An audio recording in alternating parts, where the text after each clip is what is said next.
할렐루야.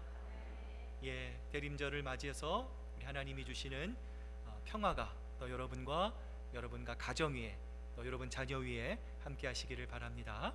자, 우리 한번 옆에 분들, 뒤에 분들 보시면서 사랑합니다, 감사합니다, 고맙습니다, 우리 한번 인사 나누시기를 바랍니다. 여러분 주보에 보시면 말씀 묵상 노트가 준비되어 있고요, 또 이렇게 칸으로 된 것들이 있습니다. 여러분 말씀 들으실 때 들으신 만큼 여러분 적으시고 한 주간 묵상하시기를 바랍니다. 빈센트 반 고호라고 하는 유명한 화가가 있습니다. 이분이 그린 그림 중에 씨 뿌리는 사람, 여러분 앞에 보이시는 이 씨 뿌리는 사람이라고 하는 작품이 있습니다.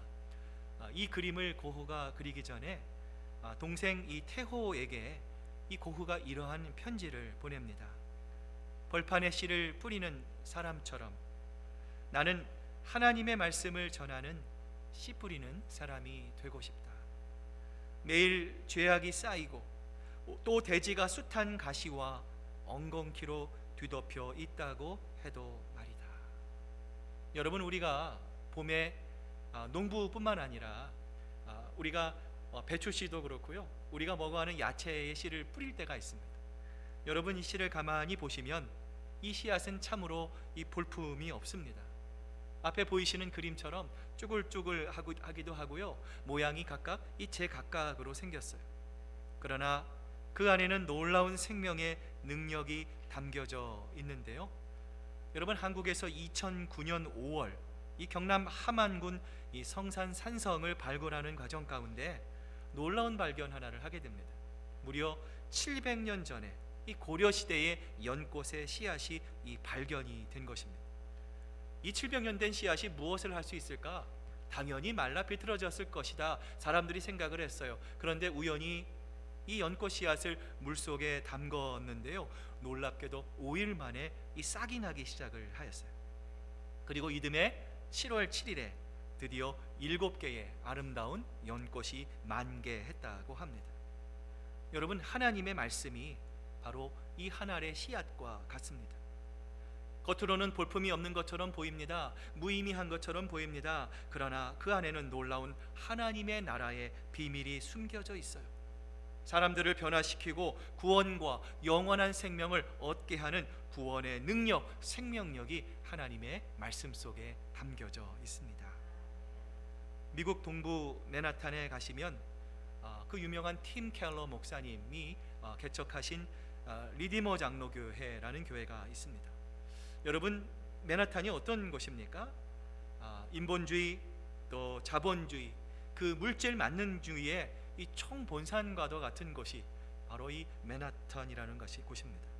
이런 이유로 이 팀 켈러 목사님이 이곳의 교회를 개척하겠다, 여러분 기도하며 사람들에게 얘기하자 이 목사님을 알던 지인들이 그곳은 영적으로 정말 척박한 땅인데 그곳에 절대로 개척해서는 안 된다라고 하며 이 극구 이 켈러 목사님을 말렸다라고 합니다. 그러나 이 돌밭과 같이 정말 단단하고 가시밭같이 황량하고 이 메마른 이곳에 지금과 같이 이 좋은 열매를 맺게 한 힘은 바로 복음의 능력이었어요. 목사님은 후에 자신의 대표적인 저서인 이 센터 처치라고 하는 표지에 다음과 같이 이렇게 기록하고 있습니다. 도시라는 밭에 심겨진 복음의 씨앗이 어떻게 풍성한 열매를 맺는지 당신의 눈으로 지켜보라. 인본주의, 자본주의, 물질 만능주의에 물든 이 맨하탄의 사람들이 하나님의 복음의 능력, 그들의 가슴을 뚫고 들어오는 생명의 능력을 통해서 변화될 수 있었다면 오늘 여러분들이 살고 있는 이곳 시애틀 역시도 변화되지 않을 이유가 전혀 없다라는 거예요. 이처럼 돌밭과 가시밭 속에서 죽어가는 많은 영혼들에게 복음의 씨앗을 뿌리는 이 귀한 생명의 사역을 통해 더 많은 사람을 살리고 하나님께로 인도하는, 하나님께 사용받는 우리 큰사랑교회가 될 수 있기를 바랍니다. 오늘 본문은 우리에게 어쩌면 너무나 익숙한 주일학교 때부터 들어왔을, 오늘 목사님이 과연 어떤 설교를 하실까, 아마 이런 생각을 가진 분도 계실 줄로 압니다. 4가지 땅에 떨어진 씨 비유입니다. 이 비유 속에는 4가지의 땅이 등장하죠. 여러분 아시는 대로 돌밭과 또 가시밭과 또 길가의 밭과 이 좋은 밭이 등장을 합니다.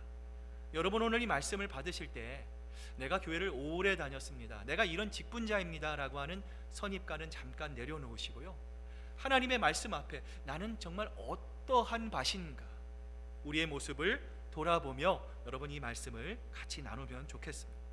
자, 여러분 먼저 우리에게 이 말씀을 대할 때 여러분 궁금증이 있습니다.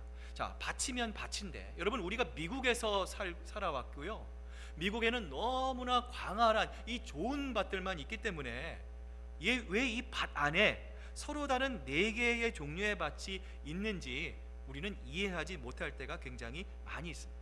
여러분 그 이스라엘의 배경을 먼저 알아야 오늘 본문의 말씀을 우리가 이해할 수 있습니다.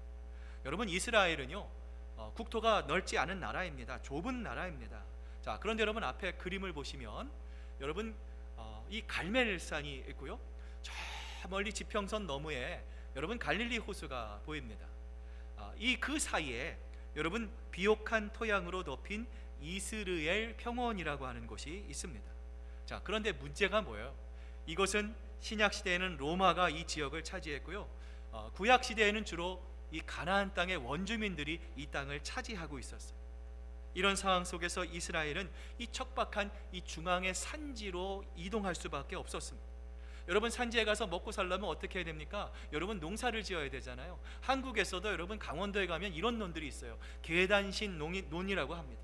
산을 개간해서 그것에 여러분 밭을 만들고 여러분 그 벼를 심을 수 있는 이 땅을 만드는데요, 이스라엘에서는 이것을 테라스 농경지라고 합니다.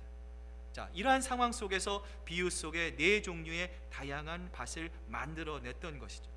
각 계단 끝에 있는 벽 근처에는요 비가 오면 고운 흙들이 흘러내려옵니다. 자연히 좋은 땅이 되어지고요, 여러분 또한 사람들이 다니는 길은 당연히 이 딱딱한 이 길가의 길이 될 수밖에 없습니다. 그리고 이 테라스 아래부터 위로 올라갈수록 흙이 점점 없어지는, 돌이 많아지는 돌밭이 되고요, 여러분 테라스의 구석에는 어떻습니까? 농부의 손길이 닿지 않기에 담 주변에는 가시떨기가 자연스럽게 만들어지는 거죠. 여러분 그래서 한 논이지만 그 안에 길가와 같은 단단한 흙도 있고요, 여러분 가시밭도 있고요, 여러분 돌밭 같은 그 다양한 밭의 형태가 한꺼번에 생기게 되는 것이죠. 당시 이곳에서 농부가 씨를 뿌립니다. 자, 여러분 그림을 보시면은요, 여러분 지금처럼 여러분 질서정연하게 쟁기질을 해서 홈을 팔 수 있는 상태가 아닙니다. 이 척박한 땅을 이 갈아엎는 수준에 불과하기 때문에 농부는요 이 바구니에 있는 흙을 아주 넓게 다니면서 이 흙을 씨를 뿌리게 되는 거죠. 이러한 과정 가운데 씨앗은 4종류의 서로 다른 밭에 골고루 떨어지게 되는 것입니다. 자, 이런 배경을 가지고 오늘 본문을 보면은요, 자, 첫 번째로 먼저 길가에 떨어진 씨입니다. 옛말에 이런 말이 있어요. 한 사람이 지나가면 흔적이 되고 100명이 지나가면 오솔길이 되고 1000명이 지나가면 뭐가 될까요? 길이 된다라고 하는 말이 있습니다. 많은 사람들이 밟고 지나다녔습니다. 단단해졌습니다. 경화되어 있습니다. 이 길가에 떨어진 씨는 흙 속으로 들어갈래야 들어갈 수 없는 거예요. 대굴 굴러다니다가 결국에는 누구에게 먹혀버립니까? 여러분 사탄을 상징하는 이 새들에게 먹혀버립니다. 이러한 마음의 상태를 예수님은 마태복음 13장 19절에 보면요 이렇게 말씀합니다. 아무나 천국 말씀을 듣고 깨닫지 못할 때는 악한 자가 와서 그 마음에 뿌려진 것을 빼앗나니 이는 곧 길가에 뿌려진 자니라 말씀합니다. 여러분이 예수님의 말씀을 보시면 여러분 빨간 글자로 깨닫지 못한다라고 하는 말이 있어요. 여러분 이 말은 내가 지능이 높거나 내가 지능이 낮아서 나에게 들려오는 하나님의 말씀을 내가 잘 이해를 했느냐 이해를 못했느냐라는 것을 의미하는 것이 아니에요. 여러분 이 말씀은요 내가 하나님의 말씀에 순종하기 위해 내 열심과 내 노력과 내 정열을 기울였느냐라는 뜻의 수리에미라고 하는 단어로부터 오늘 이 말이 나왔어요. 다시 말하면 여러분 이 예수님의 말씀은 무엇입니까? 말씀을 듣기는 들어요. 그러나 그 말씀에 대한 열정도 사모함도 없는 우리의 마음의 상태를 가리키고 있는 것이죠. 여러분, 그 결과 우리의 마음이 자꾸만 이러한 신앙이 되풀이 되면 여러분 어떻게 됩니까? 우리의 마음이 우리도 모르는 사이에 단단해지는 거예요. 우리의 마음이 우리도 모르는 사이에 완악한 마음으로, 길가와 같은 마음으로 바뀌어지게 되는 것이죠. 이처럼 우리의 마음이 완악해지는 것, 단단해진다라는 것은 무엇을 의미하는 것일까요? 자, 예수님은 이러한 단단한 우리의 마음을 마태복음 13장 15절부터 이렇게 말씀합니다. 이 백성들의 마음이 완악하여졌어. 그 귀는 듣기에 둔하고 눈은 감았으니 이는 눈으로 보고 귀로 듣고 마음으로 깨달아 돌이켜 내게 고침을 받을까 두려워함이라. 여러분, 얼뜻 우리가 잘 이해가 되지 않는 말씀입니다. 자, 여러분, 이것은 어떤 말씀입니까? 하나님의 말씀을 들었어요. 그런데 우리 마음속에 어떤 염려가 있습니까? 하나님의 말씀은 내 삶을 밝히 비춰주시는데 내가 혹시라도 이 하나님의 말씀을 듣고 깨달아서 내 과거의 삶으로부터 돌이켜서 내가 새로운 사람이 될까 두려워하는 마음이 있다는 거예요. 다시 말하면 변화되어야 한다는 것은 압니다. 그러나 동시에 어떤 마음이 있어요? 나는 변화하고 싶지 않습니다. 변화되고 싶지 않다는 마음이 우리 마음속에, 이 길가와 같은 마음속에 있다라는 거예요. 제가 예전에 뉴저지에 살 때 어머님을 모시고 서부에 이 서부 관광을 다녀온 적이 있습니다. 한 버스에 사람들이 꽉꽉 차니까요, 거의 한 40여 명 정도 이렇게 탔던 것 같아요. 매 식사 때마다 이 40명의 사람들과 함께 식사를 했는데요, 이상한 것이 있었어요. 여러분, 이민교인들 중에 보통 평균 7분, 8분, 10분 중에요, 이분들이 주일 아침에 교회를 다니신다라는 통계가 있어요. 분명 그분들도 많은 분들이 교회를 다니셨을 거예요. 그런데 참 이상했던 거는요, 식사 때마다 기도하고 식사를 하는 분들이 거의 없었어요. 찾아볼 수가 없었어요. 여러분, 분명히 그리스도인입니다. 그런데 여러분, 이상한 건 뭐예요? 내가 사람들 앞에서 내가 그리스도인입니다, 나는 하나님의 길을 가는 사람입니다, 나는 하나님의 말씀 가운데 순종하며 살아가는 사람입니다 라는 것이 알려지는 순간, 여러분, 우리는 무엇을 직면합니까? 내가 지금까지 사람들 틈에 숨어서 내가 마음껏 해왔던, 내가 자유스럽게 해왔던 삶을 누리지 못하는 것은 아닐까라고 하는 두려움이 우리 마음속에 찾아오는 거예요. 점점 더 말씀이 내 삶에 개입되기를 원하지 않게 됩니다. 여러분, 그 결과 어떻게 됩니까? 우리 마음속에 들려진 하나님의 마음조차도 오늘 본문의 말씀처럼 사탄에 의해 빼앗기게 되는 거예요. 여러분, 마귀는 우리가 생각하는 것 이상으로요, 굉장히 부지런합니다. 우리가 부지런히 말씀을 영접하지 않고 부지런히 하나님의 말씀을 받지 않으면 마귀는 지체하지 않고 찾아와 우리의 말씀의 씨를 꿀꺽하고 삼켜버린다라는 거예요. 여러분, 그러므로 말씀을 들으실 때 여러분, 이러한 영적인 습관을 가지면 좋습니다. 내가 하나님의 말씀을 믿습니다. 여러분, 그게 무엇입니까? 아멘입니다. 아멘 하고 하나님의 말씀을 우리는 받을 수 있어야 합니다. C.S. 루이스가 쓴 스크루테이프의 편지라고 하는 책이 있습니다. 이 책을 보면 참 재미있어요. 나중에 여러분도 한번 읽어보셨으면 좋겠습니다. 이 삼촌 악마가 이 조카 악마에게 편지를 쓴 편지문의 형식입니다. 이 책을 보면 우리를 향한 사탄의 전략이 아주 극명하게 나타나 있어요. 어느 날 사회적으로 존경을 받는 한 노신사가 이 도서관에 가서 책을 읽다가 오래전에 자신이 읽다가 포기한 이 성경을 읽게 됩니다. 몇 시간 동안 성경을 깊이 있게 보다가 큰 감명을 받았어요. 이 사람이 이렇게 다짐합니다. 그래, 내가 지금까지 정말 신앙생활 하지 못했는데 참 부끄러운데 이제 내 삶도 얼마 남지 않았는데 이제 하나님 앞에 나아갈 준비를 해야지, 이런 도전을 받게 되었고요, 삶에 대한 진지한 고민을 하게 되었어요. 여러분, 이건 아주 중요한 생각입니다. 여러분, 이 생각 때문에 그 사람의 인생이 바뀔 수도 있기 때문이었어요. 자, 이렇게 진지하게 생각하고 있는데 갑자기 배에서요, 꼬르륵 하는 소리가 났습니다. 이게 벌써 점심시간이구나. 식당으로 갔습니다. 밥을 먹기 시작합니다. 밥을 먹기 시작하니까 여러분, 뭐가 와요? 막 졸음이 찾아오는 거예요. 배가 따뜻하니까, 배가 차니까요. 그 순간 이런 생각이 들더라는 거예요. 인생이 다 그런 건데 아니 내가 뭐 특별하다고 이 나이에 인생을 바꾸겠나 하는 생각이 들더라는 거예요. 결국 그는 점심을 먹고 나서 마치 아무 일도 없었던 것처럼 버스를 타고 집으로 돌아갑니다. 그 모습을 누가 보고 있어요? 사탄이 흐뭇한 미소를 지으면서 그 사람을 바라보았다라고 하는 이야기입니다. 오늘 성경은 하나님 앞에 서 있는 우리를 향해서 이렇게 권면합니다. 지금이 곧 여호와를 찾을 때니 너희 묵은 땅을 기경하라. 마침내 여호와께서 임하사 의를 비처럼 너희에게 내리시리라. 여러분, 혹시 여러분 가운데 혹시 완악해진 마음, 굳어져 버린 마음, 그래서 슬픈 일을 보고 기쁜 일을 봐도 애통하는 마음 없이, 흘리는 눈물 없이 하나님과 세상 사이에서 여전히 머뭇거리고 계신 분이 혹시라도 계십니까? 여러분을 향해 성경은 지금이 바로 은혜 받을 때라고 말씀합니다. 내가 내일 해야지, 모레 해야지, 언젠가. 여러분, 이런 분도 있더라고요. 언제 예수님 믿으실 거예요? 언제 복음을 받아들이실 거예요? 그러면 이런 분들이 있어요. 지금 제가 급히 해야 할 일이 있는데 언젠가 하나님께서 이 문제를 해결해 주시면 제가 그때 교회 나갈게요. 여러분, 그런데 만약 그때 그 전에 하나님께서 그를 데려가시면 여러분 어떻게 하실 겁니까? 여러분, 오늘이 중요합니다. 오늘 호세아 선지자는 우리에게 말합니다. Right now, 지금 당장 하나님을 영접하고 우리가 그 하나님의 말씀 가운데 살아갈 것을 오늘 성경은 여러분에게 말씀하고 있는 거예요. 두 번째는 어떤 밭입니까? 흙이 얕은 이 돌밭에 이 씨가 떨어졌어요.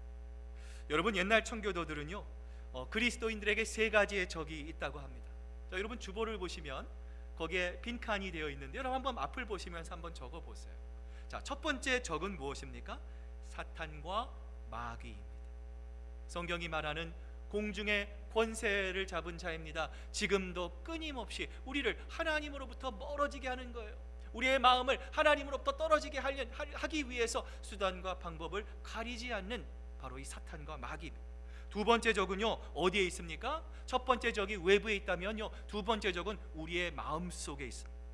우리의 육신과 우리 안에 있는 부패한 이기심이죠. 세 번째는 잘못된 가치관으로 우리를 둘러싸고 있는 이 세상입니다. 이 청교도들은 이 세 가지가 우리 그리스도인들에게 대항하는 세 가지 적이라고 생각을 했어요.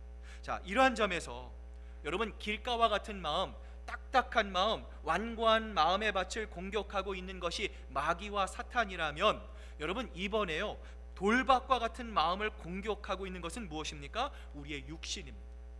우리의 부패한 이기심이에요.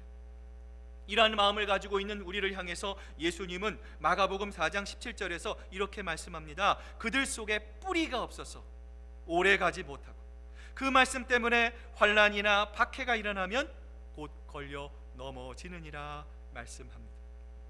이분들은 말씀의 은혜도 받습니다. 말씀 가운데 울기도 합니다. 변화받았다고 간증도 합니다. 그런데 뭐가 없어요? 흙이 얕아요. 곧 돌멩이가 있어요. 그래서 여러분 무엇을 내릴 수 없습니까? 뿌리를 내릴 수가 없어요. 여러분, 우리가 신앙생활 하다 보면 좋은 일도 있고 기쁜 일도 있고 감사한 일도 있지만 여러분 많은 순간 뭐가 있습니까? 시험이 있어요. 여러분, 시험을 만날 때마다 여러분 이 돌밭과 같은 마음을 가진 사람들은 어떻습니까? 인내하지 못합니다. 여러분 어느 순간 조용히 사라지는 거예요. 여러분, 이처럼 쉽게 낙심하고 쉽게 절망하는 여러분 이러한 마음을 가진 사람들을 향해서 히브리서 기자는요 우리에게 이렇게 권면하는데요, 우리 한번 앞을 보시면서 같이 한번 한 목소리로 읽겠습니다. 시작. 그러므로 우리에게 구름같이 둘러싼 허다한 증인들이 있으니 모든 무거운 것과 얽매우기 쉬운 죄를 벗어버리고 인내로써 우리 앞에 당한 경주를 하며 믿음의 주요 또 온전하게 하시는 이인 예수를 바라보자. 그는 그 앞에서 기쁨을 위하여 십자가를 참으사 부끄러움을 개의치 아니하시더니 하나님 보좌 우편에 앉으셨느니라. 여러분, 여기 보면 예수님이 어떠셨어요?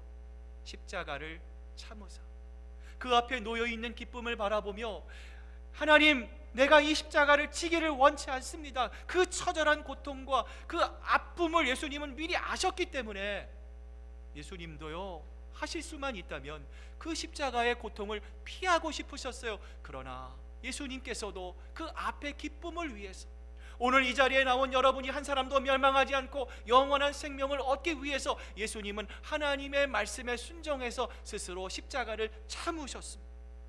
여러분, 우리도 마찬가지죠. 여러분, 그래서 신앙은 마라톤과 같습니다. 42.195km를 달리는 동안, 여러분 예전에 임순애라고 하는 육상 선수 아십니까? 그 선수가 1988년에 이 스타가 됐잖아요. 그 선수가 그때 그런 얘기를 합니다. 라면이 너무 먹고 싶은데 라면을 이게 못 먹고요, 길을 달리다가 너무 마라톤을 하다가 힘들면은요, 이 차에 뛰어들어가가지고 죽고 싶을 정도로 그렇게 힘든 훈련을 했다라는 거. 여러분, 우리도 마찬가지죠. 신앙생활을 할 때 사탄이 깔아놓은 크고 나은 작은 암초들을 만나서 위기와 갈등을 만날 때가 얼마나 많이 있느냐라는 거예요. 여러분, 그때마다 사람을 보고 환경을 보시면 어떻게 됩니까? 주저앉게 돼 있어요. 낙심하게 돼 있습니다. 절망하게 돼 있습니다. 여러분, 따라서 우리에게 위기가 찾아올 때마다, 어려움이 찾아올 때마다, 두려움이 찾아올 때마다 우리는 누구를 보아야 합니까? 믿음의 창시자이요 완성자이신 예수 그리스도 한 분만을 바라봐야 돼요. 여러분, 이게 하루아침에 안 됩니다. 우리는 본능적으로 어려움이 닥치면요, 사람을 봅니다. 환경을 봅니다. 아이고, 나 이거 어떡하나, 이거 큰일 났네. 여러분, 그러나 이 세상을 움직이는 것은 사람이 아닙니다. 환경이 아닙니다. 지금도 강력한 오른손으로 이 세상을 다스리시고 주관하고 계시는 하나님만을 바라볼 수 있는 영적인 눈이 띄어지는 여러분 되시기를 바랍니다. 여러분, 세 번째는 어디에 떨어진 씨입니까? 가시밭에 씨가 떨어졌어요. 예수님께서는 이처럼 이 가시밭에 떨어진 이 씨와 같은 마음을 가진 사람들에 대해서 오늘 본문 18절과 19절을 보면요, 이렇게 말씀을 합니다. 말씀을 듣기는 하지만 세상의 염려와 재물의 유혹과 그 밖에 다른 일에 욕심이 들어와 말씀을 막아 열매를 맺지 못하는 사람들이다 말씀을 합니다. 여러분, 이 부류의 사람들이, 가시밭에 이 씨가 뿌려져 있는 것 같은 마음을 가진 사람들이 사실은요, 그리스도인들 가운데 거의 대부분이 이 부류에 속합니다. 예배 생활도 정상입니다. 봉사도 잘합니다. 모든 것이 다 반듯합니다. 여러분, 그런데요, 뭐가 없을까요? 열매가 없습니다. 열매가 없습니다. 세상의 염려와 재물의 욕심과 세상 일의 어떤 그런 근심과 걱정으로 인해서 우리 마음속에 있는 그 가시덤불과 같은 그 기운을 통해서 우리의 신앙이 더 자라나고, 그 자라남을 통해서 아름다운 성령의 열매를 맺어야 되는데 그 열매가 없다라는 것. 이처럼 우리 마음속에 있는 가시가 무엇인지 요한일서는 우리에게 분명히 말씀해 주고 있는데요. 자, 우리 한번 앞을 보시면서 우리 한 목소리로 같이 한번 읽어보겠습니다. 시작. 여러분은 세상이나 세상에 있는 것들을 사랑하지 마십시오. 누가 세상을 사랑하면 그 사람 속에는 하나님 아버지에 대한 사랑이 없습니다. 세상에 있는 모든 것, 곧 육체의 욕망과 눈의 욕망과 세상 살림에 대한 자랑은 모두 하늘에서 아버지에게서 온 것이 아니라 세상에서 온 것이기 때문입니다. 여러분, 그렇습니다. 내가 교회 이렇게 오래 다녔는데, 내가 교회 중직인데, 목사님, 설마 제 마음속에 저런 가시가 있겠습니까? 아닙니다. 여러분, 우리도 모르는 사이에 여러분, 세상의 염려와 이를 인한 욕심이 우리 마음속에 가시와 같이 우리의 마음을 사로잡을 수가 있는 것입니다. 여러분, 왜 우리가 하나님의 말씀을 묵상해야 됩니까?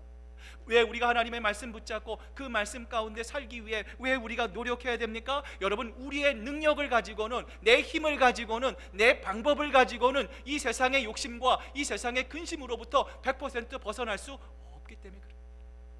여러분, 그렇기 때문에 내 마음을 점검해 보아야 합니다. 내 마음속에 하나님보다 세상을 더 사랑하는가, 내 마음보다 하나님보다 세상이 더 크게 보이는지 말씀 앞에서 우리의 마음을 점검하고 또 점검할 수 있어야 합니다. 그리고 마지막은 어떤 땅입니까? 좋은 땅입니다. 오늘 이 좋은 땅에 대해서 오늘 본문은 마가복음 4장 20절에서 이렇게 말씀합니다. 좋은 땅에 뿌려지는 것들이란 이런 사람들이, 그들은 말씀을 듣고 말씀을 받아들여서 30배, 60배, 100배의 열매를 맺는다 말씀합니다. 우리 신앙생활의 목표가 있다면 무엇입니까? 더 많은 열매를 맺는 것입니다. 이처럼 우리가 더 많은 열매, 하나님이 기뻐하시는 아름다운 성령의 열매를 맺기 위해서 오늘 본문은요, 세 가지의 중요한 영적인 진리를 주고 있습니다. 여러분, 첫 번째 진리는 무엇입니까? 하나님의 말씀을 경청해야 합니다. 미국이 낳은 세계적인 바이올린 연주자 이 조슈아 벨이라고 하는 사람이 있습니다. 이분이 워낙 유명한 분이다 보니까요, 이분의 연주를 듣기 위해서는 6개월 전부터 예약을 해야 되고요, 그 티켓 값도 어마어마하게 비쌌다고 합니다. 이런 그에게 어느 날 워싱턴 포스트 신문사에서 한 가지 이 실험을 제안하게 됩니다. 자, 그것은 자기가 누구인지를 알리지 않고요, 이 워싱턴 DC에 있는 한 지하철에서 이 연주를 해보자라고 하는 제안이었어요. 자, 그러자 이 조슈아 벨이 이 1713년에 제작된 바이올린을 들고요, 이 자신의 레퍼토리 중에서 가장 유명한 6곡을 추려서 이 연주를 하기 시작했는데요. 자, 여러분, 어떤 일이 벌어졌을까요? 이런 대단한 연주를 공짜로 듣기 위해 많은 사람들이 가던 길을 멈추었을까요? 여러분, 결과는 전혀 예상과 달랐습니다. 45분 동안 1000여 명이 훨씬 넘는 사람들이 이 조슈아 벨이 연주하는 그 연주장 앞을 지나갔습니다. 그런데 놀라운 것은요, 세계 최고의 바이올리니스트가 세계 최고의 바이올린을 가지고 들려주는 세계 최고의 곡을 가만히 귀 기울여서 듣는 사람은 단 한 명도 없었다라는 거예요. 여러분, 예수님께서 오늘 이 비유의 말씀을 주셨을 때에도, 여러분 오늘 본문 1절을 보면은요, 많은 사람들이 이 예수님의 말씀을 듣고 있었다라고 말씀을 합니다. 그런데 어떤 사람들은 아마도 재미있는 이야기구만 이렇게 생각하고 돌아가는 사람들도 있었을 거고요, 또 어떤 사람들은요, 뭐 누구나 다 아는 이야기잖아, 내가 이런 이야기를 들으려고 여기까지 왔어? 투덜거리면서 돌아간 사람들도 분명히 있었을 것입니다. 여러분, 오늘 목사님이 설교 준비를 잘했나 못했나, 목사님 설교가 지난주보다 낫나 못했나, 여러분 이러한 마음을 가지고는요, 하나님의 마음을 깨달을 수가 없습니다. 오늘 나에게 주신 이 말씀이 비록 목사님의 입술을 통해서 나오지만 그것이 살아계시는 분명한 하나님의 대언의 말씀입니다. 우리가 믿음으로 경청할 때 그 말씀이 우리의 마음의 밭에 심겨져 아름다운 성령의 열매로 자라나게 될 줄로 믿습니다.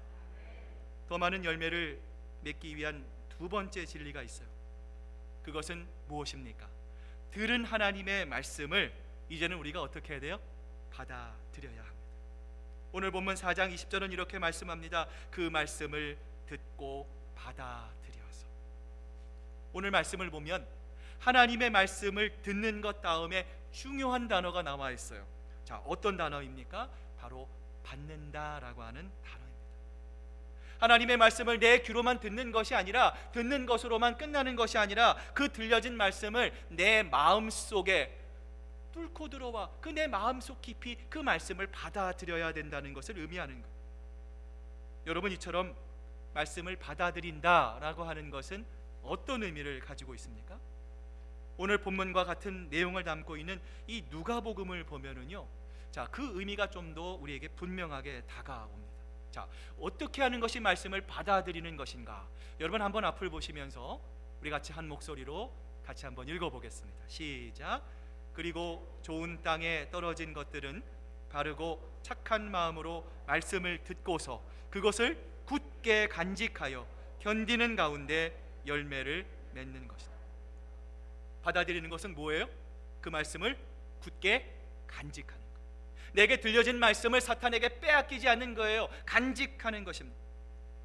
어느 날 아주 친한 친구가 있어요. 그 친구가 정말 그 친구에게 이렇게 얘기를 합니다. 나 오늘 음식 5시간 먹었다.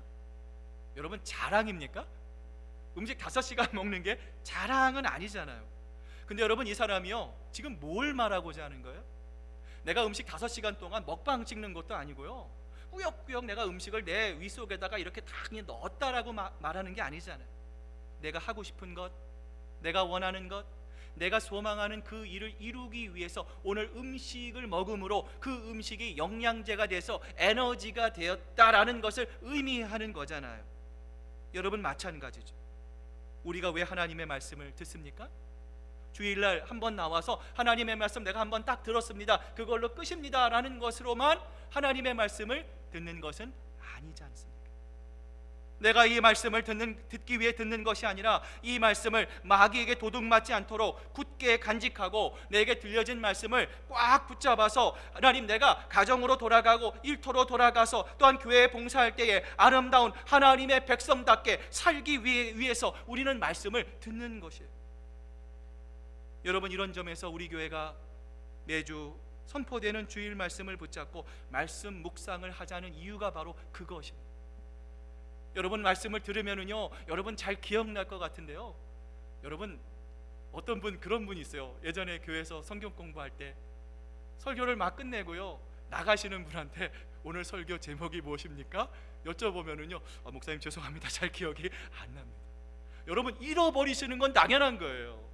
여러분, 만약에 잃어버리지 않는다면 우리의 삶은 아주 복잡해집니다. 여러분, 그런데 중요한 것은요, 우리에게 선포진 하나님의 말씀 가운데 우리가 잊어버려서는 안 되는 것들이 있습니다.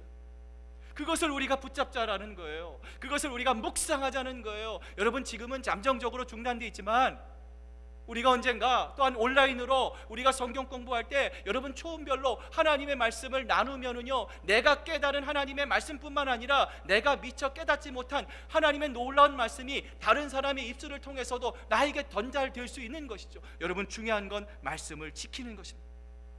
어떻게 하는 것이 바로 우리에게 들려주신 하나님의 말씀을 세상의 염려가 그 말씀의 은혜를 막지 못하도록, 세상의 욕심이 그 말씀을 침범하지 못하도록 지켜내는 여러분 되시기를 바랍니다. 마지막은요, 무엇입니까? 우리에게 들려진 말씀, 또 우리가 이 받아들인 하나님의 말씀을 우리의 삶에서 실천하는 것이죠. 적용하는 것입니다. 오늘 마가복음 4장 9절을 보시면 예수님께서 이 밭의 비유를 말씀하시고 듣는 제자들과 사람들을 향해서 이렇게 말씀하십니다. 또 이르시되 들을 귀 있는 자는 들으라 하시니라. 들을 귀 있는 자는 들어라. 여러분, 여기서 말씀하시는 들을 귀 있는 자란 어떤 사람입니까? 마가복음 3장 35절의 표현을 빌리면 하나님의 뜻대로 행하는 사람. 내가 하나님께서 나에게 이런 깨달음을 주셨습니다. 하나님께서 나에게 이런 말씀의 도전을 주셨습니다. 내가 발견한 하나님은 이런 하나님이십니다. 하나님, 내가 이 하나님의 말씀을 붙잡고 하나님, 이제 내가 세상으로 나가서 내 일터로 나가서 내 가정으로 나가서 하나님, 내가 이 하나님의 말씀을 실천하겠습니다 라고 하는 사람이 바로 귀 있는 자예요. 11세기 유럽에 헨리 3세라고 하는 왕이 있었어요. 이 왕이 어느 날 복에 겨웠는지는 몰라도요, 왕 노릇하기가 싫었습니다. 피곤해진 그는 당시 유명한 이 리처드라고 하는 수도원장을 찾아갔어요. 수도사님, 저 왕 안 하렵니다. 수도사가 되렵니다. 이 수도원장이 얼마나 놀랐겠습니까? 조심스럽게 이렇게 말을 합니다. 글쎄요, 수도사가 되려면 중요한 규칙 하나가 있는데 지키실 수 있으실런지요? 왕이 대답합니다. 그게 뭔가요? 제가 지키겠습니다. 수도사가 이렇게 얘기합니다. 수도사의 생명은 순종입니다. 왕의 자리에 있던 분인데 철저히 순종하실 수 있겠습니까? 제 이름을 걸고 맹세합니다. 철저하게 순종하겠습니다. 그러자 이 수도원장이 이렇게 말을 합니다. 아, 그래요? 그러면 자격이 있습니다. 자, 이제 제가 당신에게 첫 번째 명령을 내리겠습니다. 지키겠습니까? 예, 지키겠습니다. 명령입니다. 지금 당장 왕궁으로 돌아가십시오.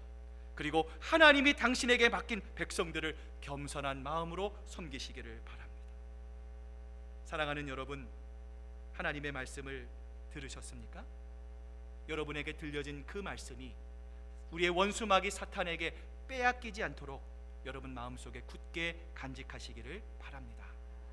나아가 여러분 한 분 한 분이 굳게 간직한 그 살아계신 생명력 있는 하나님의 말씀을 여러분의 삶에서 실천하기 위해 노력할 때 그러한 마음의 밭을 가지고 여러분이 가는 여러분의 일터, 여러분의 가정, 여러분의 초원이 하나님이 기뻐하시는 아름다운 옥토로 바뀌게 될 줄로 믿습니다.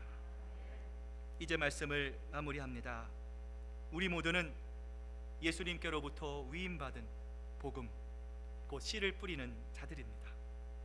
그런데 여러분, 복음을 전하다 보면, 씨를 뿌리다 보면 여러분, 기쁨도 많고 우리의 마음을 보람되게 하는 일들도 많지만 우리를 실망하게 하는 일들이 훨씬 더 많이 있습니다. 여러분, 전도하다 보면, 하나님의 말씀을 이렇게 뿌리다 보면은요, 여러분, 정말 보이지 않는 결과로 인해 낙심하고 절망하고 좌절할 때가 얼마나 많이 있습니까? 그런데 여러분에게 권면합니다. 여러분, 실망하지 마시길 바랍니다. 여러분, 낙심하지 않기로 바랍니다. 오늘 비유에서도 보면은요, 열매 맺지 못하는 밭이요 4분의 3입니다. 열매 맺는 밭은요 4분의 1밖에 되지 않아요. 여러분, 그렇습니다. 씨를 뿌리는 것은 우리입니다. 그러나 그 열매를 거두게 하시는 분은 우리가 아니라 누구십니까? 예수 그리스도이십니다.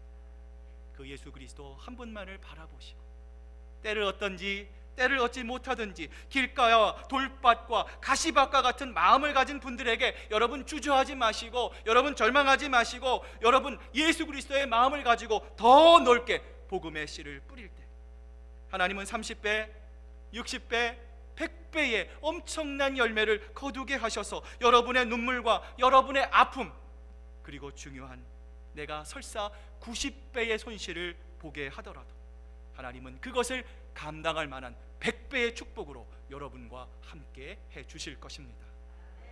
오늘 주신 말씀을 여러분 기억하시면서, 오늘 우리에게 주신 사명은 우리가 먼저 옥토가 되는 것입니다.